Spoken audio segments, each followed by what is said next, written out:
हाय दोस्तों।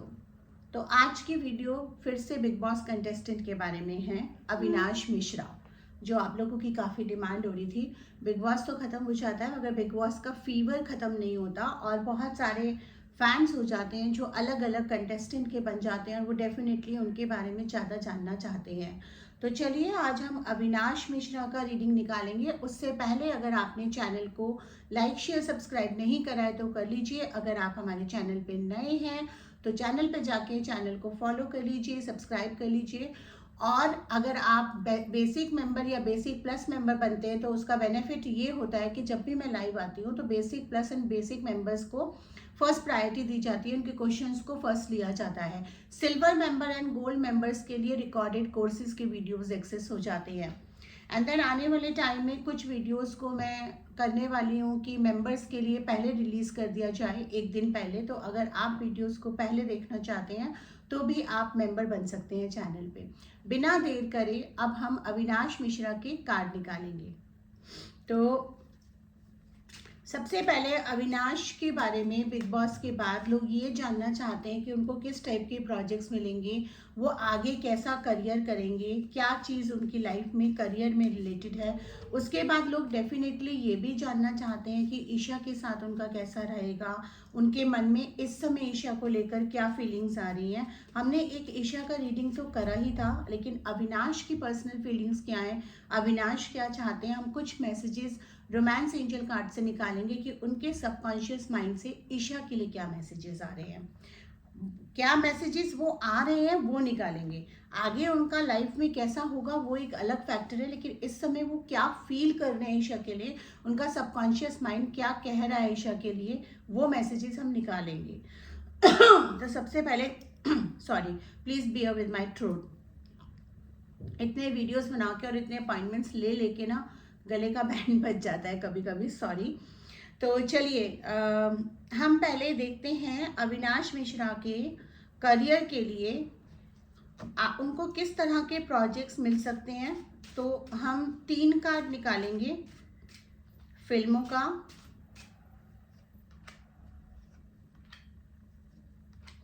ठीक है, एंड देन 3 कार्ड निकालेंगे टेलीविजन का, एंड 3 कार्ड निकालेंगे हम ओटीटी का।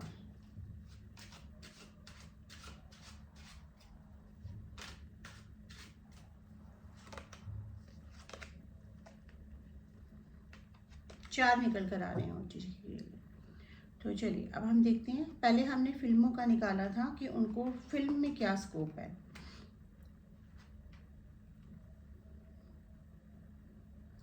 देखिए यहाँ पे किंग ऑफ कप्स का कार्ड आ रहा है, 8 ऑफ वैंड्स का रिवर्स में कार्ड आ रहा है, एंड 3 ऑफ कॉइन्स का आ रहा है। तो डेफिनेटली उनको कुछ फिल्म प्रोजेक्ट्स में वो ट्राई करने की कोशिश करेंगे, बहुत ज़्यादा ट्राई करने की कोशिश करेंगे। लेकिन फिल्म का इंडस्ट्री, बॉलीवुड का इंडस्ट्री ऐसा है कि थोड़ा सा उनको दिक्कत आएगी। हो सकता है कि खाली लड़कियां ही नहीं, लड़के भी कई बार एक्सप्लॉइट होते हैं। तो he might come across with some people who try to exploit his skills और समथिंग एक्सप्लॉइटेशन का कोशिश करेंगे। तो उसके चलते कुछ प्रोजेक्ट्स उनके पास आते आते रह जाएंगे। बट अगर वो ट्राई करते रहेंगे तो फिल्म इंडस्ट्री में कुछ लोग ऐसे भी हैं जो उनको पसंद करते हैं, जो उनको हेल्प आउट करने की कोशिश कर रहे हैं। तो उनको वो कुछ रोल्स मिल सकते हैं। बट अगेन क्योंकि वो एक्टिंग अच्छी करते हैं और उनका स्कोप अच्छा है, तो यहाँ पे देखिए मुझे ना यहाँ पे लोगों को खतरा, लोगों को जलन ये नजर आ रही है। तो फिल्म में स्कोप ना इनका बहुत ज़्यादा, ये मेहनत करेंगे, ये काबिल हैं। लेकिन हर इंडस्ट्री में होता है ना, कुछ लोग बैठे होते हैं तो नहीं चाहते कि ज़्यादा टैलेंटेड लोग आ गए, तो इनको काफ़ी प्रॉब्लम आ सकती है, काफ़ी दिक्कतें आ सकती हैं। अब हम टेलीविज़न इंडस्ट्री का देख लेते हैं। नाइट ऑफ स्वॉर्ड्स का आ रहा है। टेलीविज़न इंडस्ट्री में पिछले कुछ टाइम में इन्होंने स्ट्रगल करा है, जो इनका ड्यू शेयर है, जिस तरह के रोल्स ये डिजर्व करते हैं वैसा इनको नहीं मिला है। लेकिन इन्होंने सारे मिस फॉर्च्यून को पास बाय करा है और ऐसा लग रहा है कि जो उनका एक इमेज बन रहा था या जो इनका एक बुरा टाइम था वो निकल गया है, वो अब चीज़ें हो गई हैं।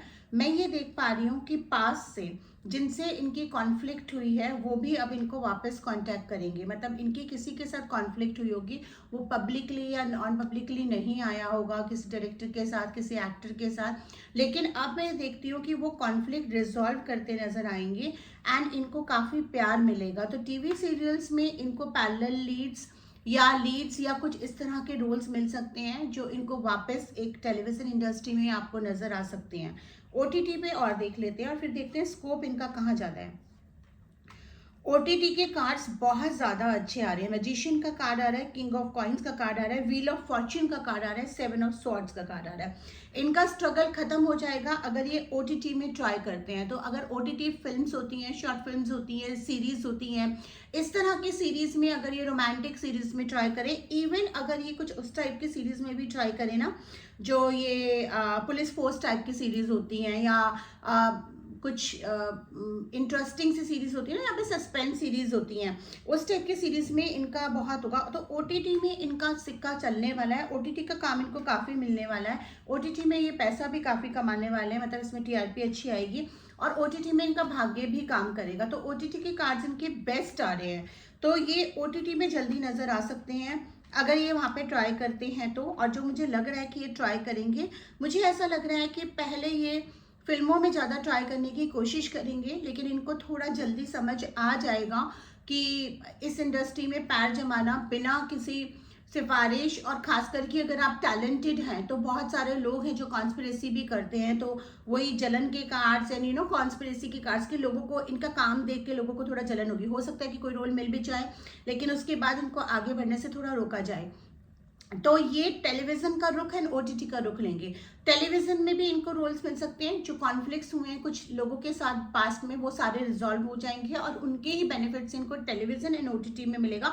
ओटीटी सबसे अच्छा आ रहा है इनका, ओटीटी में इनका सबसे अच्छा रहेगा। तो चलिए अब हम देखते हैं कि इनका ईशा के लिए इनके मन में क्या है फिलहाल।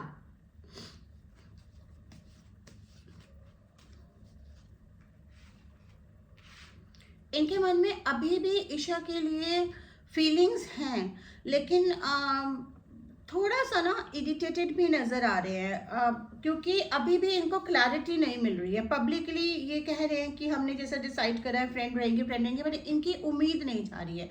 इनका सबकॉन्शियस माइंड देखते हैं कि ईशा के लिए क्या इनके दिल से निकल रहा है, सबकॉन्शियसली इनके मन में ईशा के लिए क्या चल रहा है।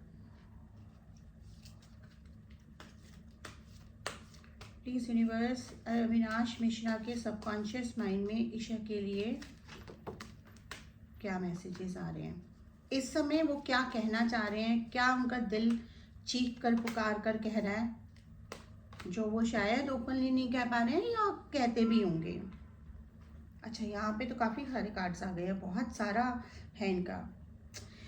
वो ये सोच रहे हैं कि जो उनकी पेयर्स हैं, उनकी एफर्मेशंस हैं, उनकी विजुअलाइजेशंस हैं, वो इन दोनों को साथ करेंगी। उनको उम्मीद है कि अगर वो दोस्ती को भी आगे बढ़ावा देंगे और वो इस मैनिफेस्टेशन में बिलीव कर रहे हैं और वो मान रहे हैं, उनका दिल मान रहा है कि नहीं ये एक दिन सक्सेसफुल होगा, एक दिन ईशा मानेंगी और मेरी तरफ आएंगी और ये रिलेशन मेरा उनके साथ बनेगा। ये प्रेयर्स कर रहे हैं, calling out to your soulmate. उनको लगता है ईशा उनकी सोलमेट है, उनको ईशा काफ़ी पसंद है, प्यार भी है, और उनका लग रहा है let your friend help you. तो ये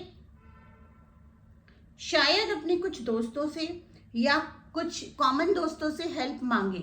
अगर वो हेल्प मांगते हैं तो शायद ये रास्ता इनका बनेगा, क्योंकि पहले एक वीडियो में ये भी आ रहा था कि ईशा और ये साथ में दिख सकते हैं। तो मे बी कहीं से वो सपोर्ट मिल रहा है, कहीं से वो और साथ रहने का एक बहाना मिल रहा है जिसकी वजह से इनकी क्लोजनेस बढ़ सकती है। ये इनका दिल कहता है। इनका दिल ये भी कह रहा है कि यही है जिनके साथ मेरी जिंदगी लिखी है। तो दिल तो इनका चीख चीख के ईशा को प्यार भी करता है, कॉल आउट भी कर रहा है। उनको लग रहा है कि ईशा ही है जो उनके लिए बनी है। उनको ईशा अपनी सोलमेट भी लगती है, मतलब he is truly in love with Isha. But वही है ना कि रिस्पेक्टिंग हर फीलिंग्स, कि वो अभी उसको क्लैरिफाई नहीं कर रही हैं, तो और हर्ट होने से डर रहे हैं, इसलिए वो उसको होल्ड ऑन कर रहे हैं। उनको ऐसा लगता है कि ईशा को अपने एक्स की एनर्जीज क्लियर कर देनी चाहिए, और उनको खुद को भी अपने एक्स की, उनका भी कोई एक पास्ट रह चुका है या रिसेंटली है, तो इनको उस एक्स की एनर्जी को क्लियर करने की ज़रूरत है। तो ये कार्ड तो साफ दिखा रहा है कि subconsciously he was in a relationship और ही वॉज डेटिंग समवन, और that person is still not over and he needs to release that energy to get close to the Isha. तो ये blockages आ रही हैं. Someone is wearing a self mask in this relationship. अब despite of वो इतना प्यार करते हैं और इतना उनका दिल कह रहा है, लेकिन एक पॉइंट ऐसा आएगा जो उनके सबकॉन्शियस माइंड से आ रहा है, जहाँ पे वो डिसेप्टिव फील करेंगे। उनको लगेगा कि उन्होंने इस रिश्ते के लिए काफ़ी कुछ करा और दोस्ती का नकाब पहन के प्यार की फीलिंग्स टाइप का। अब ये हो सकता है कि इनको फील ईशा के लिए ऐसा हो, या ये खुद एक फॉल्स सेल्फ मास्क पहन रहे हैं रिलेशनशिप में। मतलब कहीं ना कहीं इस रिलेशनशिप में एक पर्सन डिसेप्टिव हो सकता है, and he wants to have a heart to heart conversation with Isha. लेकिन इनको ऐसा लग रहा है कि जब भी ये अपनी फीलिंग्स डिस्कस करते हैं, फिर वहीं पे जाके ख़त्म हो जाती है कि जैसे ना, नहीं मैं तुम्हें दोस्त मानती हूँ, नहीं मैं तुम्हें अच्छा मानती हूँ, नहीं हम दोस्ती रहेंगे, मेरे तुम्हारे साथ कंफर्ट जोन है। बट उनको हिंट्स कुछ और मिल रहे हैं, जबान और दिल कुछ और बोल रहा है। तो ये ना कंफ्यूजन में है। कभी इनको लगता है कि इनको डिसीव करा जा रहा है, कहीं मेरे को डिसेप्शन ना हो जाए या मेरे साथ धोखा ना हो जाए। इनको खुद को भी अपने एक्स पास्ट रिलेशंस की एनर्जीज क्लीन करनी है, प्यार भी बहुत करते हैं, और इनको इनका दिल कह भी रहा है कि नहीं सब कुछ होके यही मेरी सोलमेट है, यही मेरा वन है। तो इनका he is actually truly in love with Isha, but he is holding his emotions because he don't want to spoil the friendship with Isha. तो ये इनके मन के सबकॉन्शियस के माइंड है। अब मैं एक चीज़ और बता दूं आपको कि जो सबकॉन्शियस के थॉट्स होते हैं ना, कई बार कॉन्शियसली इंसान को भी नहीं पता होता है। That's why it is called subconscious. But हमारी लाइफ में जो 90% असर कर रहा है वो सबकॉन्शियस माइंड कर रहा है। तो अगर हम सबकॉन्शियस माइंड को पहचान लेते हैं और कॉन्शियस माइंड से वो काम करते हैं, तो वो चीज़ें मैनिफेस्ट होना शुरू हो जाती हैं। अब सेलिब्रिटी रीडिंग्स में हम उनकी रीडिंग्स पढ़ सकते हैं, हम उनके सजेशंस पढ़ सकते हैं, लेकिन वो तो हमसे रीडिंग नहीं ले रहे हैं ना, या वो सामने नहीं बैठे हैं, या वो हमसे इस समय रीडिंग नहीं ले रहे हैं। तो इसलिए वो क्या परफॉर्म करते हैं, क्या चीज़ करते हैं, वो डिफाइन करता है उनका गाइडेंस, ये मतलब सॉरी उनका फ्यूचर या उनका पाथ। तो ये थी अविनाश मिश्रा की रीडिंग, और हम आपसे दूसरी रीडिंग्स में ज़रूर मिलेंगे। Thank you. राधे राधे।